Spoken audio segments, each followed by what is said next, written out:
U.S. is delivering its first military aid package to Taiwan in an effort to deter any possible future aggression from China.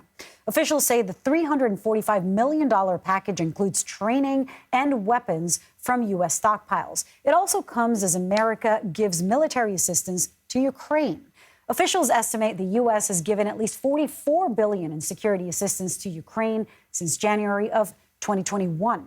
Retired Marine Colonel Mark Cancian joins me now. He's a senior advisor at the Center for Strategic and International Studies. Colonel, what message is this stockpile sending China? It's sending two messages to China. First, it is a clear message of U.S. support for Taiwanese autonomy. It strengthens Taiwan's ability to defend itself, but it also will enhance U.S. and Taiwanese military-to-military contacts, so it makes the United States even a closer partner with Taiwan. So are we essentially giving them a green light to invade Taiwan? Could that be read in between the lines?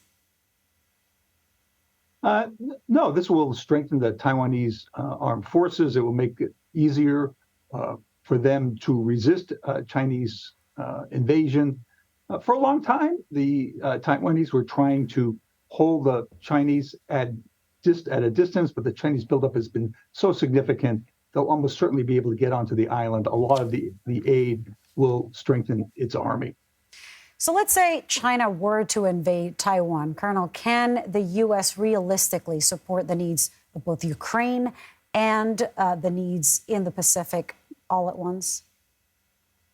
Well, there are really two questions there. One is, if China were to invade Taiwan, could the United States and its partners maintain an autonomous and democratic Taiwan?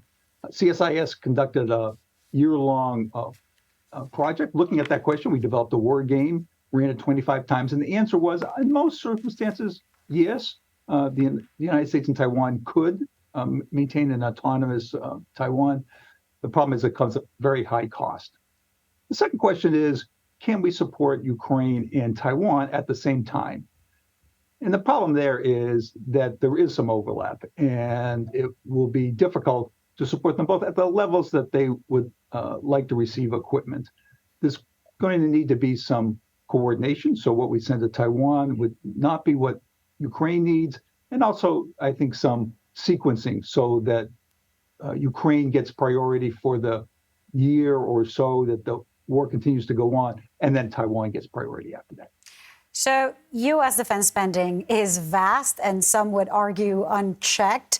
Still, some people might be concerned that seeing all of this aid, all of these supplies go overseas would put America at risk. Is that a reality? Well, this increases some risks, but it decreases others. For example, it decreases risks in the Pacific because now Taiwan will be able to resist more effectively.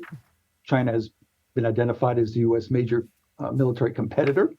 It also reduces risk in Europe because the Ukrainians are using these weapons to weaken Russia, and that is also one of the major U.S. threats. So that risk goes down. On the other hand, if a war were to occur someplace else, say in Korea or in the Middle East, U.S. stockpiles are lower. They'll be low for many years. The risks there have gone up. Colonel Mark Cancian, thank you so much. Thanks for having me on the show.